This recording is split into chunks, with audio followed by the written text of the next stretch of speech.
बंदी छोड़ सतगुरु रामपाल जी भगवान की जय हो। परमपिता परमेश्वर, सारी सृष्टि के रचनहार, कुल मालिक, असंख्य ब्रह्मांडों के रचयिता, जगत गुरु, संत शिरोमणि, परम पूज्य परमेश्वर सतगुरु रामपाल जी भगवान के चरण कमल में मुझ पवन दास का कोटि कोटि दंडवत प्रणाम और आप सभी सत्सेवक भाई बहनों को सत साहिब। पुण्यात्मा दया परमपिता परमेश्वर जी की, जिनके आशीर्वाद से और जिनकी सत प्रेरणा से दास एक बार पुनः आप सभी सत्सेवक भाई बहनों के बीच में लाइव सोशल मीडिया पे रूबरू है, आप जी के आमने सामने है। विशेष दया परमपिता परमेश्वर की। आप सभी सत्सेवक भाई बहन एक बार लाइव जुड़ जाएं और जैसे जैसे आप जुड़ते जाएं वैसे वैसे आप एक बार वीडियो को आगे फेसबुक के हर ग्रुप में, व्हाट्सएप के हर ग्रुप में शेयर करते रहें और हमारे अन्य भगत भाई बहन जुड़ते हैं। तब तक हम बंदी छोड़ सतगुरु रामपाल जी भगवान का मंगलाचरण करते हैं।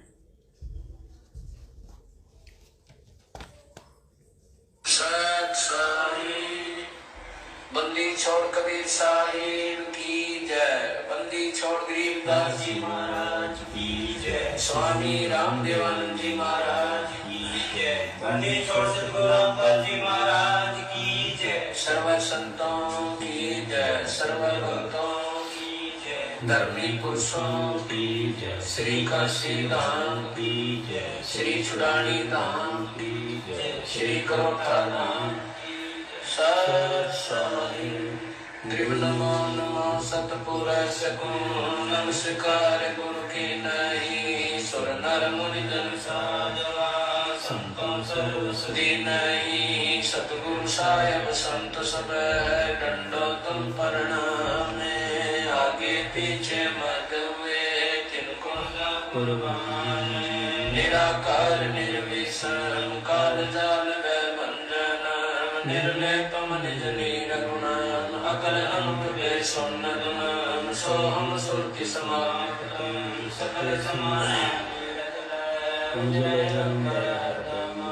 बेपरवाह था है वार पार नहीं मत। तुम ग्रीव जो सुमर सिद्ध होई। गणनायक करता ना करो निग्रह सोई। पारस पद करवाना आद्य गणेश मनाओ। गणनायक देवन देवा चरण कमल लौलाऊं। आदि अंत कम सेवा परम शक्ति संगीता। रिधि सिद्धि दाता सोई अविगत गुण अतीता। सत्य पुरुष निर्मोही जगदम्बा जगदीशा। मंगल रूप मुरारी तन मन अर्पण शीशं। भक्ति मुक्ति भंडारी सुर नर मुनि जन जावे। ब्रह्मा विष्णु महेशा शेष सहस मुख गावे। पूजे आदि गणेशा इंद्र कुबेर सरीखा। वरुण धर्म राय जावे। समर्थ जीवन जी का मन इच्छा फल पावे। 33 कोटि अधारा जावे सहस 88। उतरे भवजल पारा कटे यम की फांसी। 33 कोटि अधारा जावे सहस 88। उतरे भवजल पारा कटे यम की फांसी।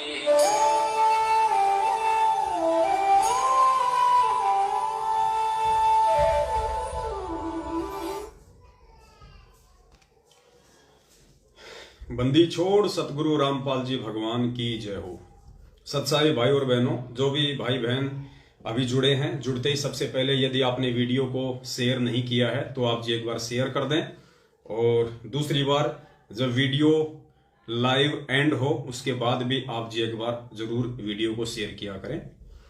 और ज़्यादा लंबा वीडियो नहीं बनेगा क्योंकि ये छोटे छोटे वीडियो ही होंगे। हमारा जो लंबा वीडियो होता है वो केवल जब हम रात्रि के टाइम पे 8:30 बजे लाइव आते हैं वही हमारा वीडियो 2 से 3 घंटे का हुआ करेगा। बाकी परमपिता परमेश्वर जी के आशीर्वाद से किसी भी टॉपिक को लेके जब भी हम कभी दिन में लाइव आएंगे तो छोटा ही होगा वीडियो।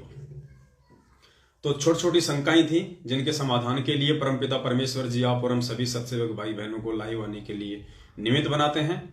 और छोटी सी शंका ये थी एक भगत भाई की, जब दास ने आज से कुछ दिन पहले परमपिता परमेश्वर सतगुरु रामपाल जी भगवान का एक छोटा सा सत्संग आप लोगों के सामने पेश किया, जिसमें परमपिता परमेश्वर जी कह रहे थे कि भाई जो अपना पूजा स्थल है, जहां पे हम अपने घर पे गुरुदेव का दरबार लगा के रखते हैं, तीनों टाइम की आरती करते हैं, जहां बैठ के हम अपना सुमरण करते हैं, मंत्र करते हैं, दीपक लगाते हैं, उसे कहते हैं गुरुद्वारा। हमारा जो असली गुरुद्वारा है वो है हमारा घर, जहां पे हमने अपने गुरुदेव का जो है वो दरबार लगा रखा है। तो चाहे उसको दरबार कहिए, चाहे उसको दरबार साहिब कहिए, चाहे उसको गुरुद्वारा कहिए, चाहे उसको पूजा स्थल कहिए। तो पूज्य गुरुदेव जी ने कहा था कि जो आपका दरबार है, जो पूजा स्थल है, वहां केवल अपने एक परमात्मा, अपने इष्ट देव की ही फोटो रखनी है। और आगे चल के उसमें परमात्मा ने कहा कि आपने केवल अपने एक इष्ट, एक परमात्मा कबीर जी की ही फोटो रखनी है। तो दास ने तो परमपिता परमेश्वर के सत्संगों का निष्कर्ष निकाल के उन्हीं के आशीर्वाद से, उन्हीं के द्वारा जो बुद्धि खोली गई है, उस आधार से भगत भाई बहनों से ये प्रार्थना की थी कि भाई हमारा जो इष्ट है हमारे पूज्य गुरुदेव जी हैं, क्योंकि ये कबीर परमात्मा की सत भक्ति है। और कबीर परमेश्वर की सत भक्ति में गुरु भी वे स्वयं होते हैं और इष्ट भी वे स्वयं ही होते हैं, क्योंकि खुद वे कबीर परमेश्वर ही यहां आके सतगुरु की या एक सच्चे गुरु की भूमिका निभाते हैं। और दूसरा कोई भी अपने द्वारा रची गई सृष्टि की यथार्थ जानकारी देने में सक्षम नहीं है। यहां पे कोई भी सतगुरु की या फिर तत्वदर्शी संत की भूमिका निभाने में समर्थ नहीं है। तो यहां पे जो इष्ट का जो नाम लिया है पूज्य गुरुदेव जी ने कि आपने अपने एक परमात्मा, अपने एक इष्ट कबीर जी का ही फोटो रखना है। पहले आप वो वीडियो सुन लीजिए परमात्मा का, जिसके लास्ट में कहा है गुरुदेव ने कि अपने एक परमात्मा, अपने इष्ट यानी कबीर जी का फोटो रखना है। तो कबीर जी कौन है, बस उसी टॉपिक पे थोड़ा सा वीडियो चलेगा। रही बात फोटो रखने की, जैसे आप एक पति भर्ता स्त्री होती है, वो अपने पर्स में केवल अपने पति का ही फोटो रख सकती है, दूसरे का नहीं। बाकी अनादरणीय नहीं है, अन्य भी है, सबको प्रणाम करें। अगर कहीं फोटो लगे हैं तो दूसरी बात, हो फोटो दूसरी बात है, लेकिन जहां पूजा स्थल हो वहां पर आप अपने मालिक के अतिरिक्त अगर किसी का फोटो रखते हो तो आपके हृदय में पतिव्रता तो नहीं है, वो नहीं है आपके अंदर, तो वो पतिव्रतापन नहीं होने से भगवान रुष्ट होगा। तो इसलिए हमने अपनी पूजा स्थल पर केवल अपने ही उस पति का यानी कबीर जी का, परमेश्वर का, मालिक का फोटो ही रखना है। बाकी रही बात के तो बहुत सारे भगत भाई बहनों को यह शंका हो गई, जिनको अभी ज्ञान इतना समझ नहीं पाए, वो परमपिता परमेश्वर जी का सत्संग वो सुन नहीं पाए, तो उनको थोड़ी शंका हो गई कि भाई पवनदास आप तो कह रहे हो कि सब कुछ छोड़ छाड़ के केवल अपने परमपिता परमेश्वर सतगुरु रामपाल जी भगवान का फोटो रखना है, और अपने गुरु जी कह रहे हैं कि भाई जो है कबीर जी का फोटो रखना है। तो ये तो दुविधा वाली बात हो गई। अब बताइए भाई पवनदास, हम आपकी बात माने या फिर हम गुरुदेव की बात माने? पुण्यात्माओं, यहां पे पवनदास की बात मानने या ना मानने का तो कोई सवाल ही खड़ा नहीं होता है। पवनदास की क्या औकात है जो आपसे अपनी बात मनवाएगा और आप मानोगे? बात तो हमने पूज्य गुरुदेव जी की ही माननी है, लेकिन ज्ञान आधार से। गुरुदेव के इन सत्संगों का निष्कर्ष निकाल के, इन सत्संगों का सार निकाल के बात हमने पूज्य गुरुदेव भगवान की ही रखनी है। पुण्यात्माओं, बात वही है, एक कुत्ता था, वो कुत्ता दौड़े चले जा रहा था, दौड़े चले जा रहा था। और वो दौड़ क्यों रहा था? क्योंकि उसने एक खरगोश को झाड़ियों से निकल के और उसके आगे दौड़ता हुआ देख लिया। तो कुत्ता उस खरगोश के पीछे दौड़ लिया। अब खरगोश तो बहुत तेज दौड़ता है, कुत्ता धीरे दौड़ता है, तो खरगोश काफी आगे चला गया और कुत्ता थोड़ा पीछे रह गया, और कुत्ता उसके पीछे दौड़े जा रहा, दौड़े जा रहा। अब कुत्ता दौड़ रहा था। थोड़ी देर बाद में कुछ कुत्ते और थे, 10-15, जो वहां पे मस्ती कर रहे थे, रेत में लौट रहे थे। उन्होंने भी उस कुत्ते को दौड़ता हुआ देखा तो वो भी उस कुत्ते के पीछे दौड़ लिए। अच्छी खासी रेलगाड़ी सी चल पड़ी। अब जो सबसे आगे जो कुत्ता था वो आगे जाके, और एक झाड़ी थी, बहुत सारे पेड़ थे छोटे छोटे, वो वहां जाके चारों तरफ चक्कर काटने लग गया, क्योंकि उस कुत्ते ने देख लिया कि वो खरगोश इन्हीं झाड़ियों में छुपा है। उसकी नजर उस खरगोश के ऊपर थी और उसने भागते हुए खरगोश को उन झाड़ियों के अंदर घुसते हुए देख लिया। तो वो कुत्ता थोड़ी देर तो चक्कर काटता रहा, फिर वहीं बैठ गया नजर टिका के। बाकी जो कुत्ते थे जो देखा देखी में उसके पीछे भग रहे थे, जिन्होंने ना तो खरगोश को देखा था, ना उनको किसी बात का कोई मालूम था कि ये कुत्ता क्यों भग रहा है, बस उस भगते हुए कुत्ते को देख लिया और उसके पीछे दौड़ लगा दी। अब वो जो कुत्ता था पहले वाला, वो वहां पे आंखें टिका के बिल्कुल बैठ गया, और बाकी जो कुत्ते थे जो देखा देखी में दौड़ रहे थे, जिनको वास्तविकता का नहीं पता था, जिन्होंने खरगोश को भागते हुए नहीं देखा, वो खाली उस कुत्ते को देख के दौड़ रहे थे। तो थोड़ी देर तो बाकी कुत्ते भी वहीं पे उसके साथ में बैठे रहे, और 5-10 मिनट बाद उन्होंने देखा ये तो ऐसे फालतू में बैठा है, हमें भी धूप मारेगा यहाँ पे। तो बाकी कुत्ते धीरे धीरे करके वहां से निकल लिए और अपने यथा स्थान पे वापस आके लौटने लग गए। लेकिन वो जो एक कुत्ता था, वो कुत्ता वहां से हटा नहीं, वो वहीं बैठा रहा। अब कारण आप समझ गए होंगे पुण्यात्माओं, क्योंकि ये जो मार्ग है कबीर परमेश्वर का, ये उन कुत्तों की तरह देखा देखी का मार्ग नहीं है। अभी ये पवन दास जो है, या मेरे अन्य जितने भी सत्सेवक भाई बहन हैं, हमने उस खरगोश को, उस परम पिता परमेश्वर रूपी खरगोश को, कि यही कबीर परमात्मा है,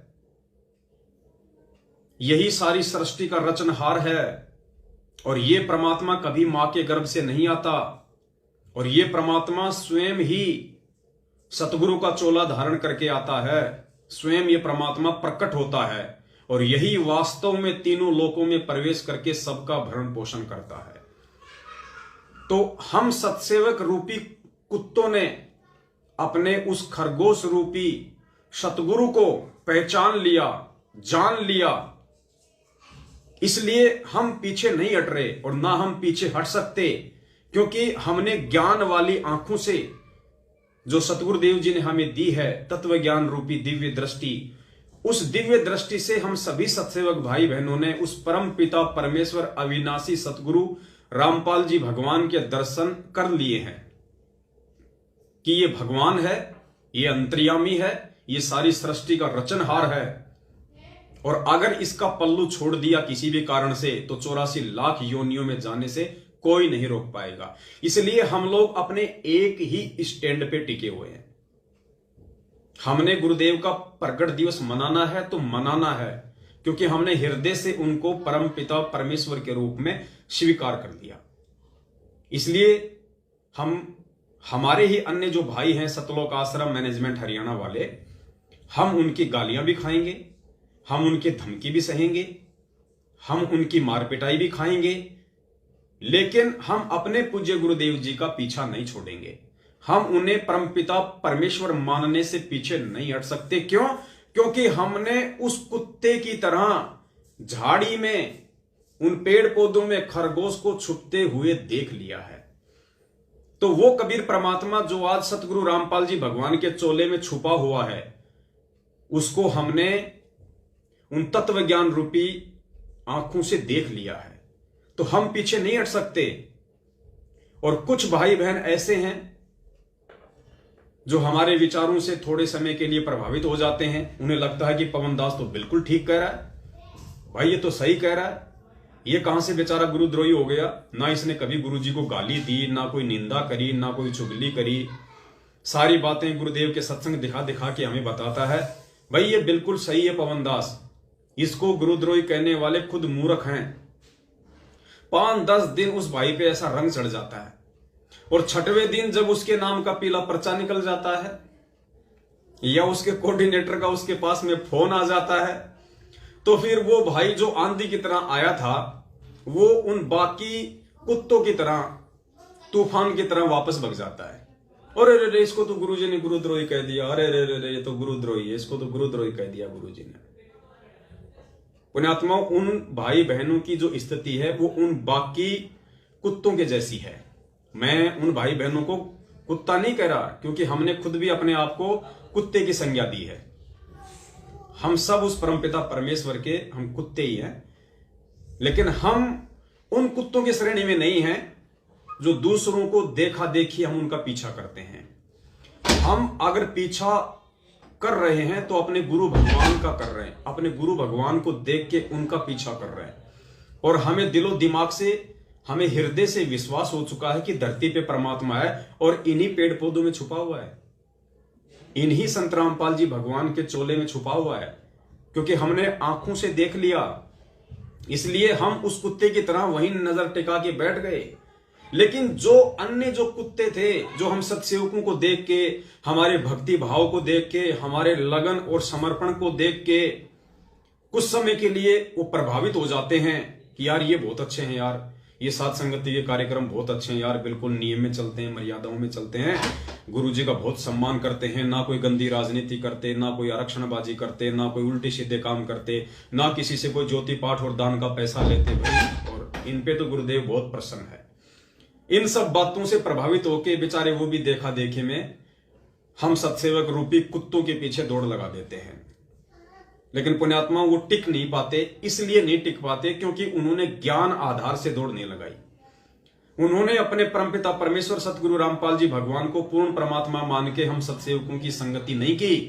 केवल देखा देखी में, हमारे विचार सुन के, हमारे वीडियो देख के, हमारा व्यवहार देख के, हमारा स्वभाव देख के ही उन्होंने हमारी संगति की। पुण्यात्माओं, यदि आप मात्र हमारे को देख के हमारी संगति करोगे तो आप कभी भी सक्सेस नहीं आ पाओगे। जैसे उन 8-10 कुत्तों ने खाली उस कुत्ते को देख के दौड़ लगाई तो वो सब फेल हो गए। इसी प्रकार यदि आप संगत वाले, हम सत्सेवकों को देख के हमसे जुड़ोगे, आप कभी सफल नहीं हो पाओगे। आपने उस खरगोश को देख के दौड़ लगानी पड़ेगी, तब आपके हृदय में यह बात समाएगी कि वास्तव में खरगोश इसी झाड़ी में छुपा हुआ है। वो पूर्ण परमात्मा कबीर साहब इन्हीं संत रामपाल जी भगवान के चोले में प्रकट है। तब आप टिक पाओगे, तब आप साध संगतियों से जुड़ पाओगे, तब आप यथार्थ रूप में एक सही सत्सेवक बन पाओगे। तो इसलिए पुण्यात्माओं, वो जो भाई हैं जो 2-4 दिन के लिए आंधी की तरह आते हैं और तूफान की तरह वापस दौड़ लगाते हैं, क्योंकि या तो उनके नाम का पीला पर्चा आ जाता है या फिर उन्हें मालूम पड़ता है अरे ये तो पवन दास, इसको तो गुरुजी ने गुरुद्रोही कह दिया, ये तो ये फलाना दिखना, तो वो लोग नहीं समझ पाएंगे।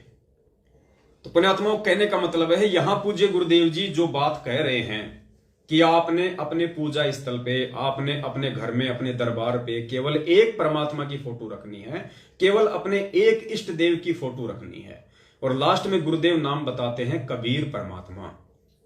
तो जो भाई बहन नए जुड़े हैं या जो 20-30 साल से जुड़े हुए हैं लेकिन जो ज्ञान को आधार नहीं बना पाए, गुरु को भगवान नहीं मान पाए, उनके मन में यह शंका हो जाती है कि जब गुरुजी कबीर जी का फोटो रखने के लिए कह रहे हैं दरबार में, पूजा स्थल में, तो पवन दास उस दाढ़ी मूछ वाली फोटो, यानी जिसको हम कबीर भगवान कहते हैं, उसका फोटो वहां से हटाने की सलाह क्यों दे रहा है और गुरुजी की फोटो रखने की सलाह क्यों दे रहा है? गुरुजी थोड़े ना हमारे इष्ट देव हैं, हमारे इष्ट देव तो दाढ़ी मूछ वाले कबीर भगवान हैं।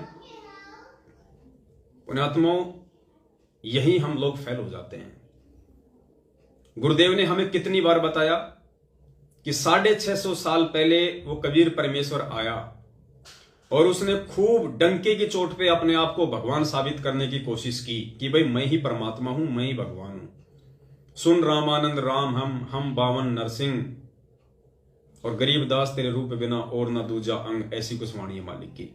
और भी कहा परमात्मा ने उस समय अपने आप को परमात्मा साबित करते हुए, हम ही अलग अल्लाह हैं, कुतुब गोस और पीर, और भी बहुत सारी कही।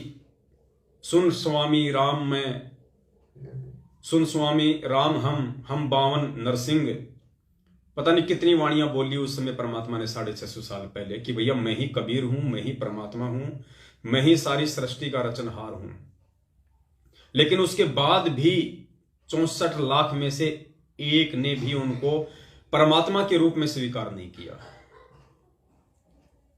और आज वो कबीर परमात्मा स्वयं संत रामपाल जी भगवान का रूप धारण करके अपने ही 650 साल पहले वाले रूप को भगवान साबित कर रहे हैं। पुण्यात्माओं, ये नियम है यहां का, ये विधान है यहां का। आज यदि गुरुजी भी, संत रामपाल जी भगवान भी 650 साल पहले की तरह अगर अपने आप को भगवान कहते, अपने आप को सीधे शब्दों में कबीर परमेश्वर कहते, तो पुण्यात्माओं आप और हम बिल्कुल भी स्वीकार नहीं करते। इसलिए सतगुरुदेव जी ने उस फोटो का सहारा लेना पड़ा, दाढ़ी मूंछ वाली का, कि भाई ये हैं कबीर परमात्मा, ये हैं कबीर भगवान। मतलब खुद भगवान होते हुए संत रामपाल जी भगवान ने अपने आप को छुपाया रखा सन 1994 से,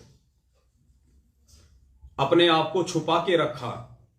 और एक दाढ़ी मूंछ वाली फोटो जो कि काल्पनिक है, जो वास्तविक नहीं है, हाथ से बनाया हुआ एक चित्र है, उसको उन्होंने भगवान के रूप में पेश किया ताकि हम, आप और हम जितने भी मंदबुद्धि जीव हैं, हम उस फोटो के आधार से हम कबीर जी को तो भगवान के रूप में स्वीकार कर लें, क्योंकि उससे पहले तो हम ब्रह्मा विष्णु महेश देवी दुर्गा के ही पीछे लगे हुए थे।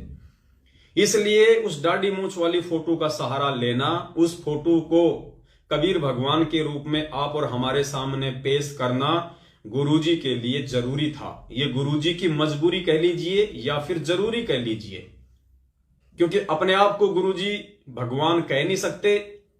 अगर वो कहें तो हम मानेंगे नहीं, और अगर दाढ़ी मूंछ वाली फोटो ना दिखाएं तो हम कबीर जी को भगवान मानने को तैयार नहीं, कि भाई जिसकी फोटो ही नहीं है, हमें क्या पता वो कौन था, कैसा है, कैसा नहीं होगा। इसलिए गुरुदेव ने उस फोटो का सहारा लिया।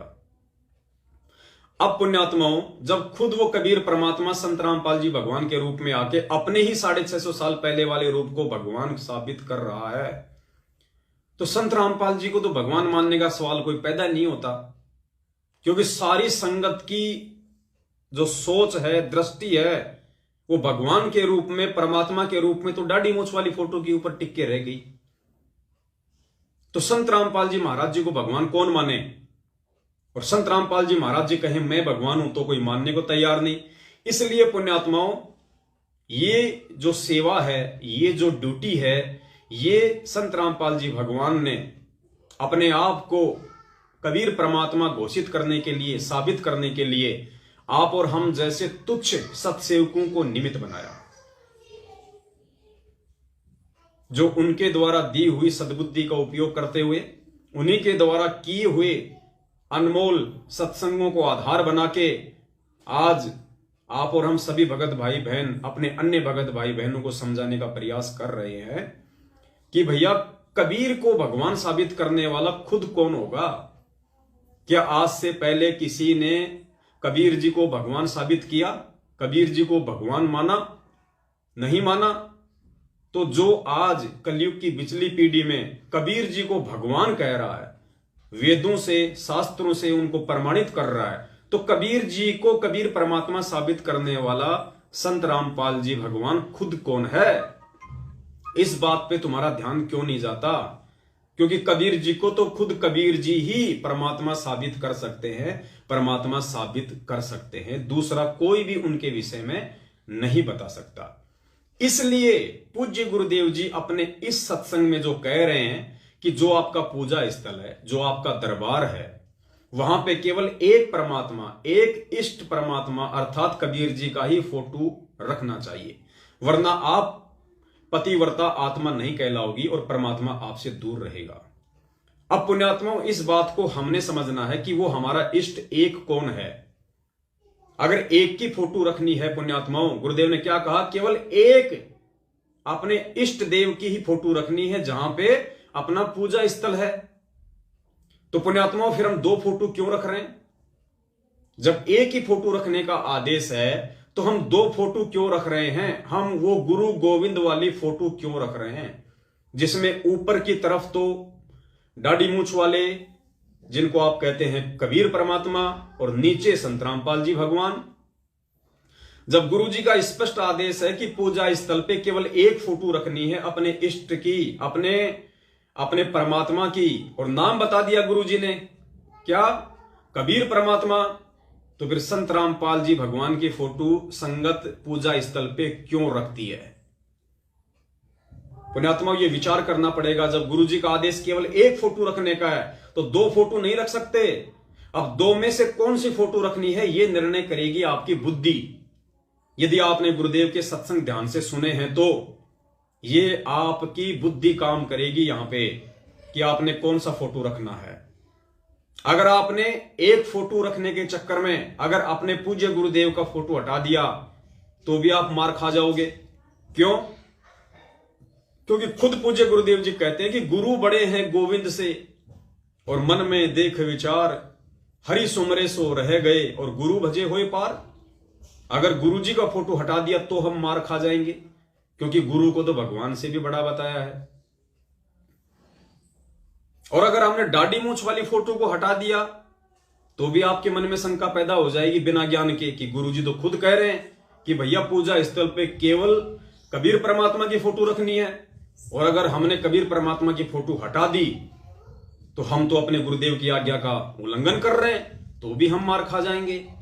और अगर दोनों फोटो रख ली तो भी पूज्य गुरुदेव जी की आज्ञा की अवहेलना हो रही है, क्योंकि गुरुदेव ने तो एक ही फोटो रखने के लिए कहा है।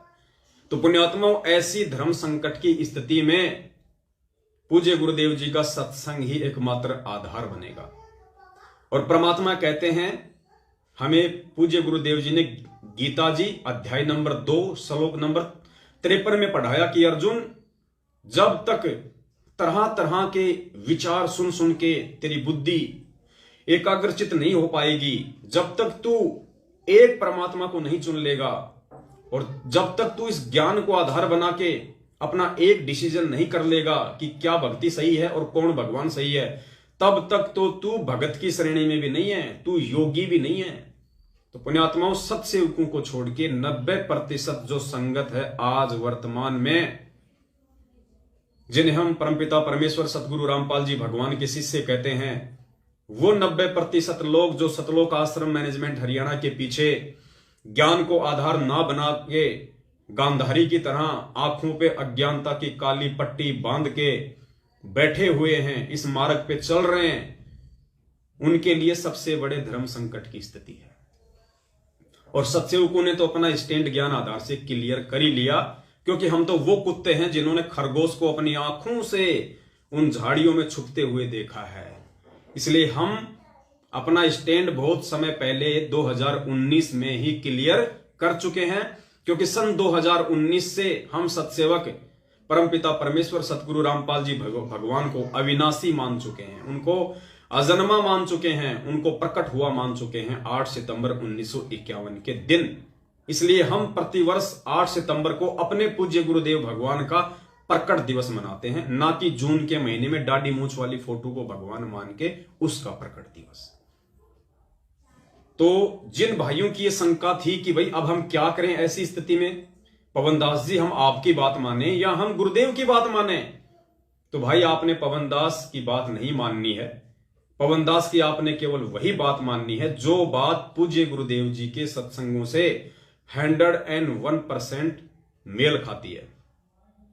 तो आपकी सबसे बड़ी शंका यही है कि हम अपने पूजा स्थल पे गुरु जी का फोटो रखें या फिर कबीर जी का फोटो रखें या फिर दोनों का फोटो रखें, क्योंकि दोनों का तो आप रख ही नहीं सकते, गुरुदेव ने एक फोटो रखने के लिए कहा है।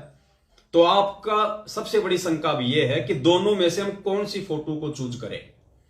तो पुण्यात्माओं, उसके लिए केवल गुरुदेव का सत्संग ही आधार बनेगा। अब जो सत्संग आप जी सुनने जा रहे हैं, आप जी की शंका का समूल सत्यानाश हो जाएगा अगर आप थोड़ा बहुत भी उस परमेश्वर के प्रति अगर जागरूक है तो। क्योंकि पूज्य गुरुदेव जी स्वयं कह रहे हैं कि अपने ही गुरु को इष्ट रूप में मान के पूजना है। यह सत भक्ति है कबीर परमात्मा की। इसमें इष्ट भी वही होता है और सतगुरु भी वही होता है, क्योंकि कबीर परमात्मा का काम कबीर परमात्मा स्वयं ही करता है। स्वयं ही कर सकता है। 21 ब्रह्मांड के अन्य किसी प्राणी की औकात और समर्थता नहीं है। इसलिए वो कबीर परमात्मा स्वयं ही सतगुरु की भूमिका करता है। हम रोज नित्य नियम में पढ़ते हैं कि साहिब से सतगुरु भय और सतगुरु से भय साध, ये तीनों अंग एक हैं, गति कुछ अगम अगाध। फिर दूसरी वाणी है, साहिब से सतगुरु भय, सतगुरु से भय संत, और धर धर वेख विशाल अंग, वो खेल है आदि और अंत। सारे रोल सारी भूमिका भगत की, सतगुरु की, परमात्मा की स्वयं कबीर परमेश्वर ही करता है इस सत भक्ति मार्ग में। इसलिए हमने इस बात को अपने दिलो दिमाग में बैठा लेना चाहिए कि स्वयं कबीर परमेश्वर होते हुए भी संत रामपाल जी भगवान ने अपने ही दूसरे रूप, जिस रूप में वो 650 साल पहले आए थे, जो हमने हाथ से बना रखा है, काल्पनिक है, इमेजिन है, कबीर दाढ़ी मूछ वाला, उसको परमात्मा घोषित करना उनकी मजबूरी थी, उनके लिए वो जरूरी था। लेकिन अब हमने ज्ञान आधार से समझना पड़ेगा कि हमारे पूज्य गुरुदेव भगवान कौन है। तो अब आपके सामने बिल्कुल स्पष्ट हो जाएगा और आपके सामने ऐसी कोई दुविधा, कोई धर्म संकट वाली स्थिति परमेश्वर का यह सत्संग नहीं छोड़ेगा कि आप और हम सभी भगत भाई बहनों का इष्ट कौन है।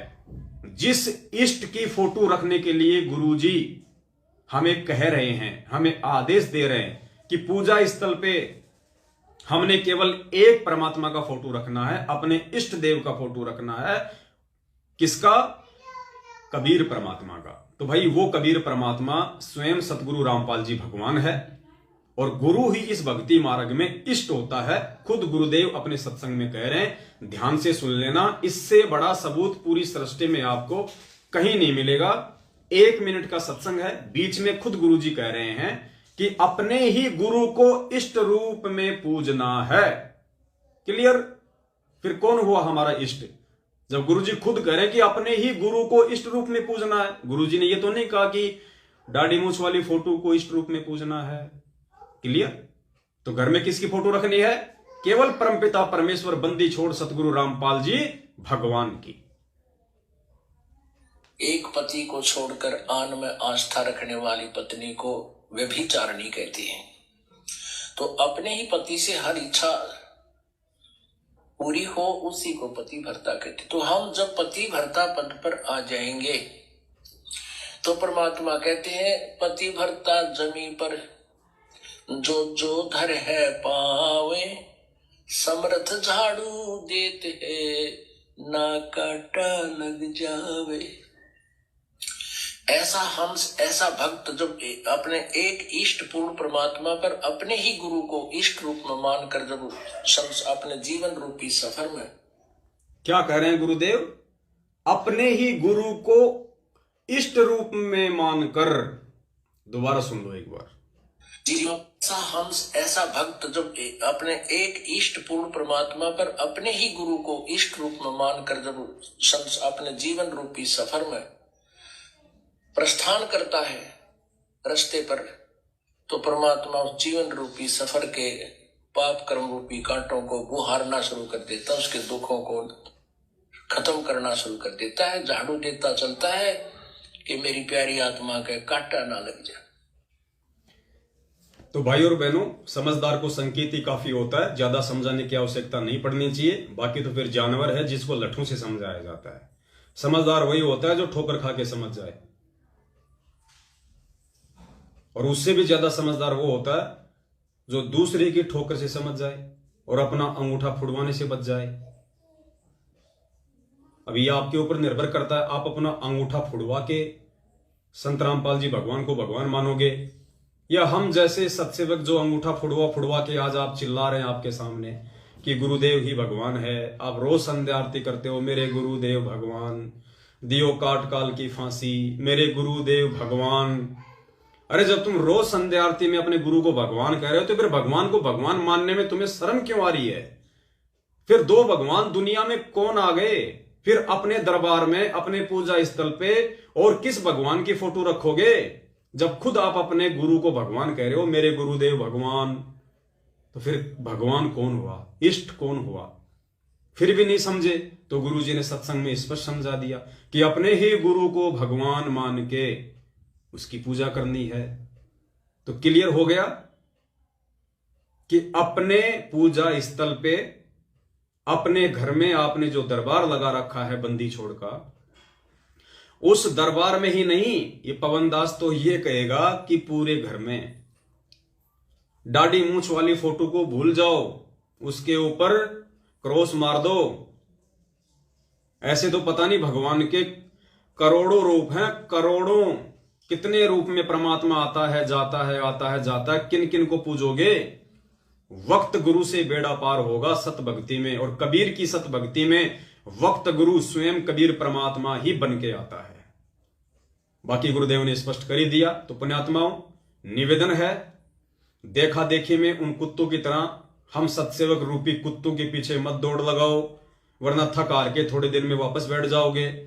अगर खरगोश रूपी सतगुरु को पहचान लोगे, उनके सत्संगों को पहचान लोगे, और उसके बाद यदि आप हम लोगों को देख के भी दौड़ लगाओगे, तो भी आपको एक विश्वास हो जाएगा कि खरगोश इसी झाड़ी में है, कबीर परमात्मा इसी संत रामपाल जी भगवान के चोले में है। फिर आप वापस पैर नहीं हटा सकते। एक छोटी सी शंका थी भगत भाई की, तो परमेश्वर ने दास को सत प्रेरणा की कि बेटा, शंका एक की होती है और समाधान हजारों का, लाखों का हो जाता है। सोशल मीडिया मैंने तेरे को यह प्लेटफॉर्म दे ही रखा है, लाखों तक तू अपनी बात पहुंचा सकता है। तो पुण्यात्मा, हम तो सतगुरु आशीर्वाद का और सतगुरु ने हमें जो टेक्नोलॉजी दी है, इसका हम तो भरपूर फायदा उठा रहे हैं। और जैसा कि आप सभी को पता है, कल 23 अक्टूबर है और कल भारत देश में 2 जगह सात संगति के कार्यक्रम है। एड्रेस ऊपर दिया हुआ है। सबसे पहली सात संगति है उत्तराखंड में, जहां पे उत्तराखंड की राजधानी है देहरादून। देहरादून से जब हम ऋषिकेश की तरफ चलेंगे, तो देहरादून और ऋषिकेश के बीच में एक जगह है रानी पोखरी। रानी पोखरी, जहां पे देहरादून का जोली ग्रांट एयरपोर्ट है, वहीं पे रानी पोखरी गांव है। रानी पोखरी गांव में एक सैनिक बस्ती है। सैनिक बस्ती में एक परमात्मा का बच्चा रहता है, नाम है प्रदीप दास उर्फ प्रदीप राणा। आर्मी से रिटायरमेंट है, उसके नाम का पीला पर्चा निकल चुका है। और जिसके नाम का पीला पर्चा निकल गया, समझो उसको परमात्मा ने सतलोक के लिए साइन कर दिया, उसको परमेश्वर ने अपॉइंटमेंट कर दिया सतलोक के लिए। कलयुग की पिछली पीढ़ी में जिसका गुरुद्रोही के नाम से पीला पर्चा निकल गया। लेकिन ध्यान रखना, पीले पर्चे कुछ ऐसे लोगों के भी निकल रहे हैं जो वास्तव में गुरु को भगवान नहीं मानते। तो आपने ऐसे लोगों से बच के रहना है। और रानी पोखरी में जाके कल शाम के 7:30 बजे वहां पे बंदी छोड़ सतगुरु रामपाल जी भगवान को भोग लगेगा। 42 मिनट की आरती के साथ में सात संगति होगी, सत्संग होगा, और यज्ञ से बचा हुआ भोजन खाने से हमारे जन्म जन्मांतरों के पाप कर्मों का नाश होगा। तो उत्तराखंड और आसपास के जितने भी भगत भाई बहन हैं, वहां जाने का प्रयास करें। ऊपर मैसेज में भगत प्रदीप दास जी के नंबर हैं, पूरा एड्रेस है। दूसरी सात संगति है गुजरात में। गुजरात में एड्रेस है प्रतापा पार्क सोसाइटी, बरूमाल रोड, तहसील है धर्मपुर, जिला है वलसाड। वहां पे भगत हरि किशन दास जी हैं, भगत सुशील दास जी हैं और भगत सुधीर दास जी हैं। वहां भी कल 23 अक्टूबर को शाम को 7, 7:30 बजे ही बंदी छोड़ सतगुरु रामपाल जी भगवान को भोग लगेगा। 42 मिनट की आरती के साथ में फिर सत्संग होगा और फिर भंडारा होगा। उसके बाद में दीपावली के दिन लगातार 2 दिन सभी के लिए, अगर कोई देश विदेश से आना चाहे, जैसी उनको परमात्मा उनको प्रेरणा करे, राजस्थान के जयपुर में राजस्थान के सभी सत्सेवक भाई बहन मिलके दीपावली पर 2 दिन का सात संगति और धर्म भंडारे का प्रोग्राम रखवा रहे हैं। दिनांक 4 नवंबर और 5 नवंबर को। 4 नवंबर रात्रि 7 बजे परमेश्वर को भोग लगेगा, फिर सत्संग होगा, भंडारा होगा, सात संगति होगी। दूसरे दिन भगत भाई बहन आराम करें। फिर दूसरे दिन यानी 5 तारीख को शाम को 7 बजे बंदी छोड़ को फिर भोग लगेगा, फिर सात संगति होगी, भंडारा होगा। और जो दूर दराज से आने वाले भगत भाई बहन हैं, वो चाहें तो वो 3 तारीख को भी आ सकते हैं। रहने खाने की बंदी छोड़ के दया से सारी व्यवस्था रहेगी। कहीं कोई दिक्कत नहीं है। आराम से हम भगत भाई बहन मिलेंगे, हरी चर्चा करेंगे, एक दूसरे के विचारों से परिचित होंगे। आगे हमने किस प्रकार से परमपिता परमेश्वर सतगुरु रामपाल जी भगवान के सत भक्ति मार्ग और मिशन को आगे बढ़ाना है।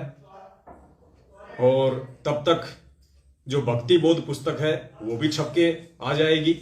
वैसे तो आ चुकी है परमपिता परमेश्वर जी के आशीर्वाद से।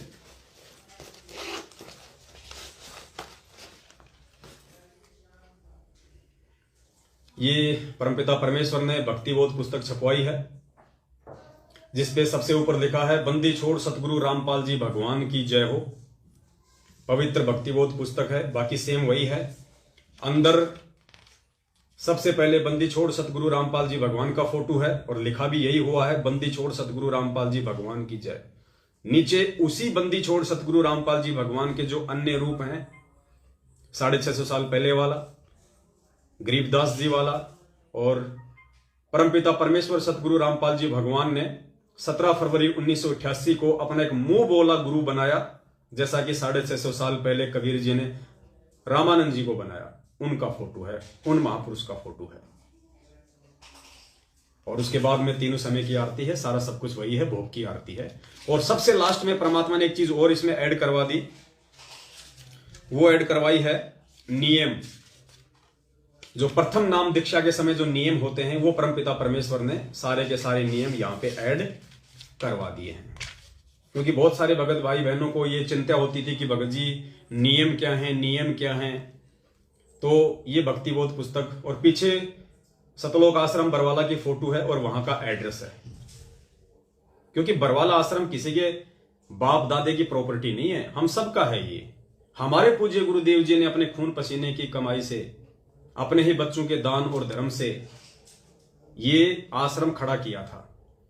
तो ये आश्रम किसी सतलोक आश्रम मैनेजमेंट हरियाणा का नहीं है और ना उनके बाप दादाओं की कोई पर्सनल प्रॉपर्टी है। ये हमारे पूज्य गुरुदेव जी की अमानत है। इसलिए सतलोक आश्रम बरवाला का फोटो और नाम और एड्रेस। तो भक्ति बोध पुस्तक छप के आ गई है। 12 रुपए इसकी कॉस्ट पड़ी है। भगत भाई बहनों को मात्र 10 रुपए में दी जाएगी। साथ में जो पैम्पलेट हैं परमपिता परमेश्वर के आशीर्वाद से वो भी छप के आ जाएंगे। तो आप जी सेवा के लिए पैम्पलेट भी लेके जाएं, भक्ति बोध भी लेके जाएं अपने लिए, और मेमोरी कार्ड भी लेके जाएं। और दास निवेदन करेगा पुण्यात्माओं, जो नंबर दिए हुए हैं नीचे एड्रेस में, ऊपर जो मैसेज है उसमें जो नंबर दिए गए हैं, उन नंबरों पे आप जी फोन करके, यदि आपको सेवा के लिए ज्यादा चाहिए पैम्पलेट, मान लीजिए कोई भाई अपने साथ में जब साथ संगति में आएगा, मान लीजिए किसी को 5000 पैम्पलेट चाहिए, किसी को 10,000 पैम्पलेट चाहिए, तो पुण्यात्माओं 1 रुपया 40 पैसे का वो पैम्पलेट हमें पड़ा है। तो उस हिसाब से आप जी जितने पैम्पलेट चाहें उतने आप जी लेके जो है जा सकते हैं सेवा के लिए। क्योंकि यदि आप पैम्पलेट लोगे और जो उसकी कॉस्ट है एक्चुअल, यदि आप वो पैसा हमें दे दोगे, तो पुण्यात्माओं आगे से आगे और सेवा चलती रहेगी। हम पैम्पलेट छपवाते रहेंगे, वरना आपको अच्छे से पता है हम भी हैंड टू माउथ हैं। बड़ी मुश्किल से रोजी रोटी का अपना खर्चा चलता है। कई बार तो मकान किराए भी भगत भाई बहनों से लेके भरना पड़ता है। तो ये हम सबका सहयोग है, हम सबकी सेवा है। तो जिस भाई को जितने चाहिए उतना वो पहले ही नोट करवा दे, ताकि यदि अगर क्वांटिटी अगर थोड़ी है तो हम समय रहते दीपावली से पहले पहले और छपवा लेंगे। फिलहाल हमने ये 50,000 छपवाए, 2000 भक्ति बोध छपवाई है। तो आप जियों को जितने पैम्पलेट चाहिए और जितनी भक्ति बोध चाहिए, उस हिसाब से आप जी जो नंबर दिए गए हैं जयपुर वाले समागम के, उन पे आप जी फोन करके अपनी एंट्री करवा दें, अपना नाम, अपना मोबाइल नंबर, और आपको कितने पैम्पलेट चाहिए, कितनी आपको जो है ये भक्ति बोध चाहिए। तो उसी हिसाब से हम लोग मंगवा के रेडी रखेंगे।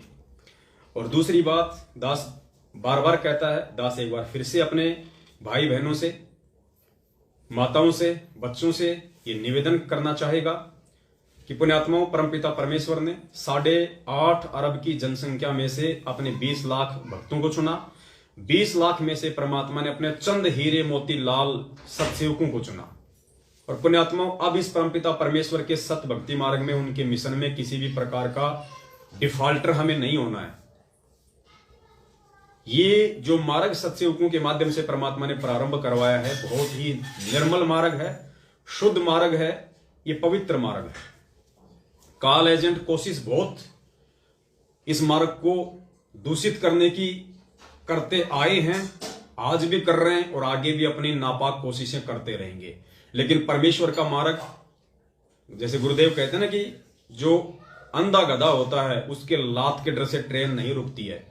तो अब तो ये मार्ग दिन ब दिन आगे बढ़ेगा, चाहे आप कितने ही गुरुद्रोही बनाओ, कितना ही हमको ऊंचा नीचा कहो, किसी को कोई फर्क नहीं पड़ने वाला है। क्योंकि सारी संगत जान चुकी है, इनके लेटर फर्जी, इनके ऑडियो फर्जी, इनके पीले पर्चे फ्री, और खुद सतलोक आश्रम मैनेजमेंट हरियाणा फर्जी, खुद गुरुदेव का कलयुगी परिवार महाफर्जी।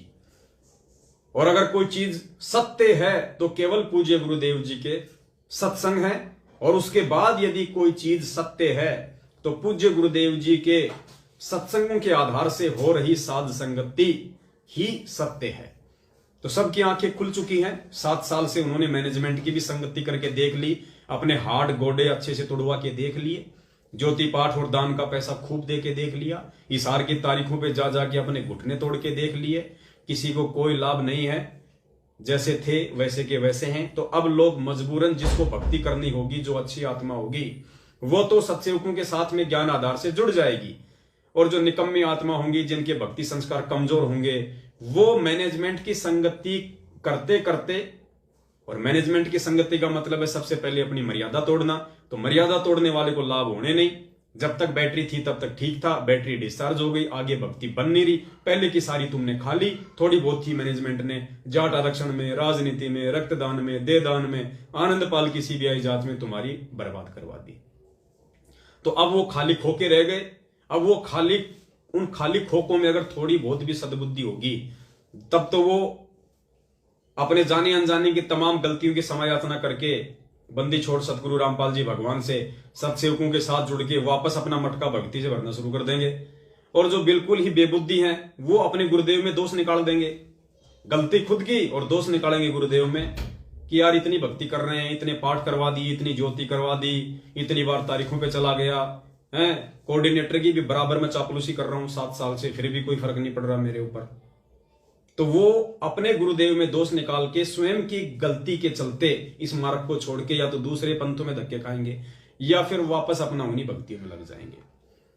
तो तमाम मेरी जो माता बहनें हैं, दास उनसे हाथ जोड़ के फिर विनती करेगा, पुण्यात्माओं, यदि आपको सतनाम मिल चुका है, भाई और बहन, माता, बुजुर्ग, यदि आपको सतनाम मिल चुका है, दास इसलिए कह रहा है क्योंकि सतनाम तक इतना ज्ञान नहीं हो पाता है, इसलिए उन भाई बहनों को मैं ज्यादा फोर्स नहीं करूंगा, लेकिन विनती मैं उनसे भी करूंगा जिनको अभी तक सतनाम नहीं मिला है, या जो संकल्प नाम दीक्षा लेके भक्ति कर रहे हैं। मेरी विनती उनसे भी रहेगी, क्योंकि अब हमने परमेश्वर को समझने में ज्यादा देरी नहीं करनी चाहिए।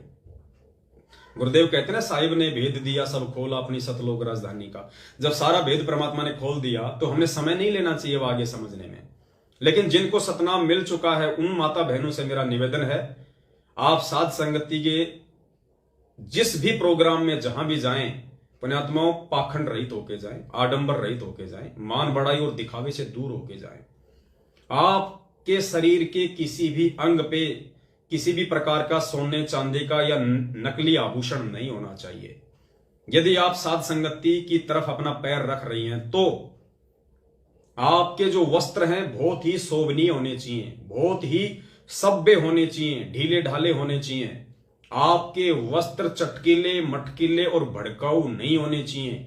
कोई भी टाइट वस्त्र ऊपर या नीचे आप जिन्हें नहीं पहना होना चाहिए। बहुत ही सादगी के साथ, बहुत ही विनम्रता के साथ में। अपने बच्चों के वस्त्र भी बहुत सीधे सादे तरीके वाले आप जिन्हें सिलवा लेने चाहिए। छोटे छोटे बच्चे जो टाइटी पहन लेते हैं, जींस पहन लेते हैं, पुण्यात्माओं, अब नहीं चलेगा इस मार्ग में।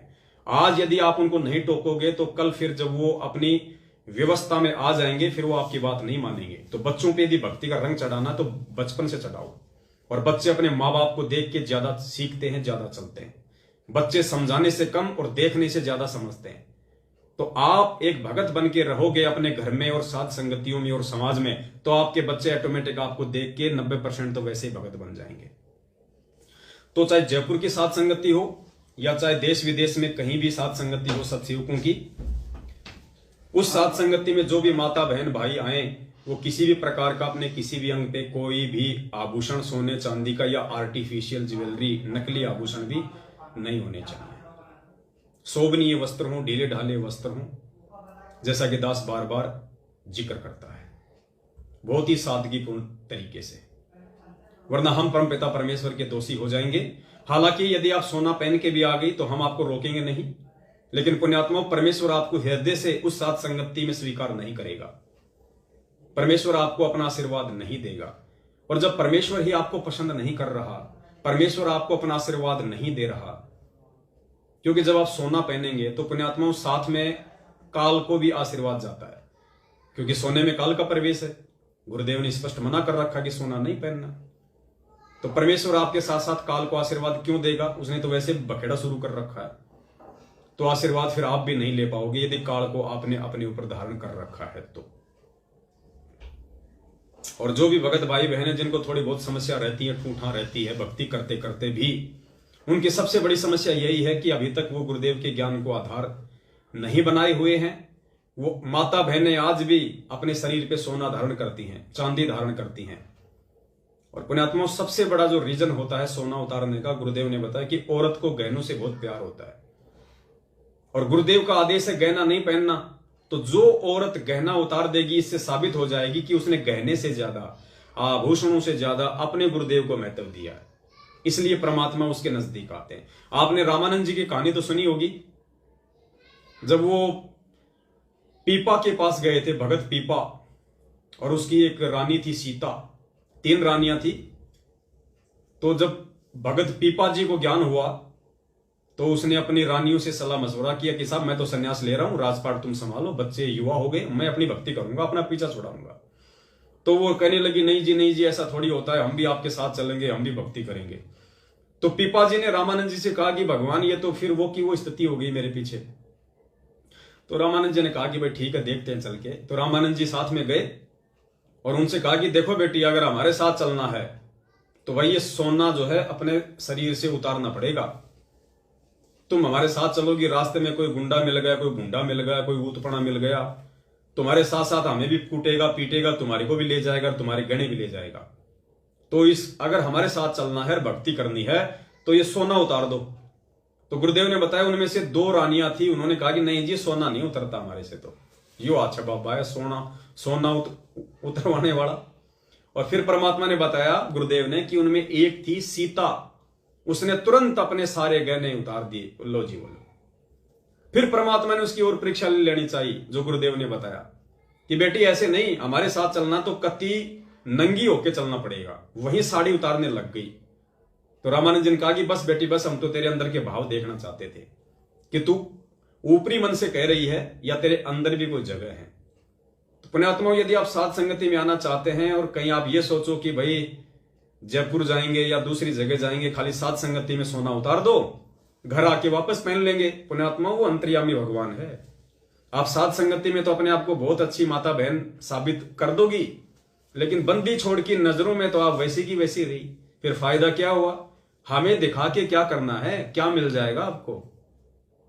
अगर एक अच्छी भगत बन के, एक अच्छी बहन माता बन के दिखाना है तो अपने बंदी छोड़ को अपने गुरु भगवान को दिखाओ।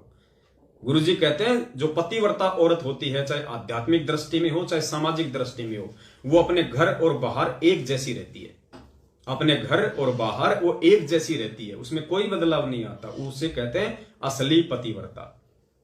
तो दास का निवेदन था। और जो भाई हैं, भाइयों से भी दास का निवेदन है, यदि आप टी शर्ट वगैरह पहनते हैं तो ज्यादा टाइट टी शर्ट पहन के नहीं आनी है, छोटी बाजू की टी शर्ट वगैरह नहीं पहननी है भाई। या तो अपना कुर्ता पजामा सिमा लो दास की तरह, या अपना पैंट शर्ट पहनो, अपना ट्राउजर पहनो, ढीले ढाले पहनो। जींस वगैरह हमने बिल्कुल नहीं पहननी है। लोअर वगैरह पहन के आ जाते हैं बहुत सारे भाई बहन। पुण्यात्माओं, हम भगत हैं, साथ संगति में सत्संग में हमारी माँ भी आती है, हमारी बहन भी आती है। हमने लोअर पे पहनना तो ढीला ढाला पहनो, टाइट लोअर नहीं पहनना, जैसा कि आजकल मार्केट में चल रहे हैं। हमको यदि गुरुदेव ने भगत बनाया तो हमने भी भगत बन के दिखाना होगा। भगत के असली जो आभूषण हैं वो शील, संतोष, विवेक, दया, अक्षमा, परोपकार, निस्वार्थ, परमार्थ, ये बताए हमें गुरुदेव ने। चाल चलन, व्यवहार, बोलचाल, उसका चरित्र, ये है असली हमारे आभूषण, हमारे गुण। तो हमने वो धारण करने पड़ेंगे, चाहे आज कर लो चाहे कल कर लो, शुरुआत तो करनी पड़ेगी अगर भगत बनना है तो। और भगत ही नहीं बने तो फिर सतलोक कहां चले जाएंगे। तो दास की इतनी सी विनती थी, इतना सा दास का निवेदन था, जो आप जियों के सामने दास परमपिता परमेश्वर सतगुरु रामपाल जी भगवान की सत प्रेरणा से सामने हाजिर हुआ। आगे आप कुछ समझदार हैं, दास की सेवा केवल आप जियों तक संदेशा पहुंचाने की है। आगे परमपिता परमेश्वर जैसा भी निर्देशित करेंगे, दास आपके सामने लाइव हाजिर होगा। बाकी कल 2 साथ संगति हैं, जितने भी भगत भाई बहन मुझे सुन पा रहे हैं, अगर समय मिले तो आप जरूर वहां पे शामिल हों, परमेश्वर का आशीर्वाद प्राप्त करें, क्योंकि परमेश्वर का विधान है जहां भी साथ संगति होगी वहां परमेश्वर किसी न किसी रूप में अवश्य पूछता है, ये उनका विधान है अपने बच्चों को आशीर्वाद देने के लिए। तो ऐसा मौका कौन चुकेगा? कोई नालायक होगा वो चुकेगा। अगर आसपास में है तो ठीक है, आप ज्यादा दूर है, किसी काम से नहीं जा पा रहे तो एक बात अलग है। यदि आप आसपास में 100, 200, 300 किलोमीटर है, फिर भी आप यदि आलस्य कर रहे हैं, नहीं जा पा रहे हैं, तो फिर आप जैसा नालायक फिर कौन होगा। बंदी छोड़ सतगुरु रामपाल जी भगवान की जय हो। सत साहिब। जिसके सिर पर कृपा गुरु की, वो दुख कैसे आएगा। जिसके सिर पर कृपा गुरु की, वो दुख कैसे पाएगा।